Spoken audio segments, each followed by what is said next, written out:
नमस्कार, मी मच्छिंद्र मोरे. सध्या मी आलो आहे जय गायकवाड यांच्या ऑफिसमध्ये. उल्हासनगर महानगरपालिका क्षेत्रामध्ये आजही मॅन्युअलमध्ये उतरून कामगारांना त्या ठिकाणचा साफसफाई करावा लागल्याचा व्हिडिओ कालच माध्यमाच्या समोर आला आहे. त्यानंतर जय गायकवाड यांनी पालिका आयुक्त यांना तक्रारसुद्धा केली आहे. सध्या आपल्या त्यासोबत आहेत, आपण त्यांच्याशी बातचीत करूया. सर, काय सांगता, नेमका काय विषय होता?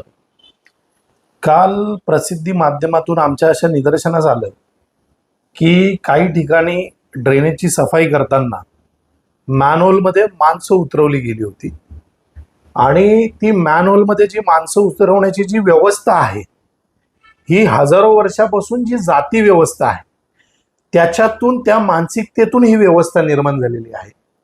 आणि या व्यवस्थेला विरोध करण्यासाठी 2013 मध्ये भारत सरकारने तसा कायदा केलेला होता आणि तो कायदा करताना त्याच्या गाभ्यामध्ये भारत सरकारने सांगितलेलं आहे की हे अनकॉन्स्टिट्युशनल आहे, इनह्युमन आहे. याची जी निर्मिती आहे ती जातीय व्यवस्थेतून झालेली आहे आणि याच्यामध्ये जे कॉन्स्टिट्यूशनने दिलेला आपल्याला फंडामेंटल राईट आहे, जे प्रिएम्बल नुसार आपल्याला डिग्निटीने जगण्याचा अधिकार आहे, सेक्शन आर्टिकल 46 नुसार आपल्याला शेड्यूल कास्ट, शेड्यूल ट्राईब यांना पुढे आणण्याचा, त्यांचा एक्सप्लॉयटेशन थांबवण्याचा जो काही प्रोव्हिजन आहे, या सगळ्यांच्या विरोधात आहे. म्हणून आम्ही हा कायदा करतोय आणि आजच्या नंतर, म्हणजे हा ऍक्ट लागू झाल्याच्या 1 वर्षाच्या आत देशामध्ये कुठेही अशा पद्धतीचा कामकाज होता कामा नाही. परंतु 2013 ते 2026 आज जवळजवळ 13 वर्षांनंतर देखील आपण शहरात राहतो आणि महानगरपालिका सारख्या ठिकाणी जात व्यवस्थेतून, जातीय मानसिकतेतून निर्माण झालेली प्रथा, व्यवस्था आजही कामगारांवर लादल्या जाते आणि त्या कामगारांकडून अशा पद्धतीचं काम केलं जातं. हे अत्यंत समाजासाठी चिंतादायक आहे, धोकादायक आहे आणि गंभीर आहे. आणि म्हणून स्वराज्य संघटनेने या प्रकरणाची दखल घेतलेली आहे आणि त्या कायद्यानुसार संबंधित जे कोणी असतील त्यांच्यावर कारवाई झाली पाहिजे, त्यांच्यावर गुन्हा दाखल झाला पाहिजे आणि त्यांचं जर ते ठेकेदारांनी केलं असेल तर त्यांचा परवाना रद्द केला पाहिजे. अशा पद्धतीची मागणीचं पत्र काल आम्ही आयुक्तांना लिहिलेलं. नेमकी कायद्यामध्ये नेमकी तरतूद काय आहे? कायद्यामध्ये अशी तरतूद आहे की तुम्ही तर मॅन्युअल स्कॅव्हेजिंग करूच शकत नाही, म्हणजे तुम्ही मॅन्युअलमध्ये माणसं उतरूच शकत नाही. तुम्हाला जे काही आधुनिक तुम्ही उपक्रम घेतलेले आहे, आणि मला वाटतं आपल्या महानगरपालिकेकडे ऑलरेडी रोबोट्स असतील, गाड्या असतील, हे त्यांनी विकत घेतलेले आहेत कोट्यवधी रुपये खर्च करून. एवढे पैसे खर्च केल्यानंतर पण हे पुन्हा माणसांना मॅन्युअलमध्ये उतरवण्याची गरज महानगरपालिकेला का भासते? महानगरपालिकेचे अधिकारी जे आहेत ते अजूनही जातीय मानसिकतेत वावरत आहेत का, असा मला प्रश्न पडला. महानगरपालिकांना असं सांगण्यात आलं की त्या ठिकाणी महिला नसून त्या ठिकाणी ज्यावेळेस काम झालं त्या रोडचं, त्या ठिकाणी कचरा पडला होता, तो कचरा काढण्याचं काम चालू होतं.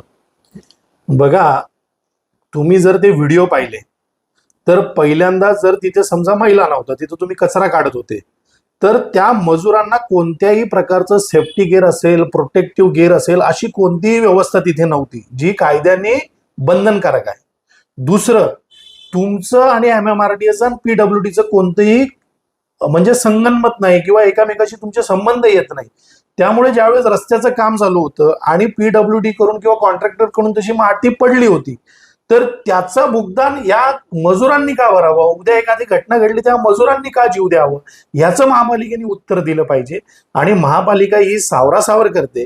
महापालिकेला स्वतःला माहिती की त्या ठिकाणी त्यांनी व्हिडिओ पाहिले असतील, कोणतीही प्रोटेक्टिव्ह उपाययोजना नव्हती, कोणतं हेल्मेट नव्हतं, कोणतं मास्क नव्हतं, कोणता हातामध्ये ग्लोव्ज नव्हते, कोणते शूज नव्हते, कोणते अंगाला मारहाण होईल किंवा इजा होईल असे कोणते कपडे नव्हते. त्या भुयारीत माणूस उतरल्यानंतर एखादी घटना घडली, पाय सटकला, 10-20 फूट खोल होतं, त्याला कुठं बांधलेलं नव्हतं, तो पडल्यावर त्याला कुठली इजा झाली तर त्याला एमर्जन्सी मेडिकल साठी घेऊन जाणारी कुठली अँब्युलन्स व्यवस्था नव्हती. अशी कोणतीही सेफ्टी गेअर तिथे नव्हते, कोणतीही प्रोटेक्टिव्ह गेअर तिथे नव्हते. तर त्यामुळे कायद्याचं उल्लंघन झालेलं आहे. आणि तुम्ही असा एखाद्या सामान्य घरातल्या, गरीब घरातल्या मजुराला जीव समजत नसाल तर महानगरपालिका देखील इनह्युमन आहे, त्यांच्यामध्ये कोणतीही माणुसकी उरलेली नाही, असा माझा या महानगरपालिकेवर आरोप. कायदेशीर प्रोसिडिंग करणार आहात का आपण?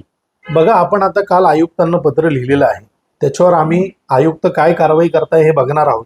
आयुक्तांनी जर त्याच्यावर कारवाई केली नाही तर prohibition of employment of manual scavenger जो ऍक्ट आहे 2013चा, त्याच्यानुसार आम्ही जो नॅशनल कमिशन आहे सफाई कर्मचाऱ्यांचं त्यांच्याकडे देखील तक्रार दाखल करणार आहोत. त्याच्यानंतर ह्युमन राईट्स कमिशनकडे देखील तक्रार दाखल करणार आहोत. त्याच्यानंतर हा विषय जो आहे सामाजिक न्याय विभागाशी निगडीत आहे त्या ठिकाणी देखील आम्ही तक्रार दाखल करणार आहोत. आणि मी तुम्हाला 100% सांगतो, मी तुम्हाला जसं सुरुवातीला सांगितलं की ही व्यवस्था जातीयतेतून निर्माण झालेली आहे. ज्या वेळेस ते कर्मचारी तिथे बोलवले जातील ते कर्मचारी 100% कुठल्या तरी मागासलेल्या वर्गातूनच आलेले असतील आणि म्हणून अशा पद्धतीची यांची डेअरिंग होते. म्हणून आम्ही नॅशनल कमिशन ऑफ SC/ST पुढे देखील तक्रार दाखल करणार आहोत आणि कायदेशीर प्रक्रिया पूर्ण करून जर महानगरपालिकेने कारवाई केली नाही तर आम्ही कायदेशीर प्रक्रिया पूर्ण करण्यासाठी सज्ज आहोत. महानगरपालिकेचं स्पष्टीकरण असं होतं की त्या मॅन्युअलमध्ये मैला नसून माती आहे. मात्र हे स्पष्टीकरण ॲडव्होकेट जय गायकवाड यांना मान्य नाही. महानगरपालिकेवरती 100% दंडात्मक कारवाई होईल अशी त्यांची ठाम भूमिका आहे.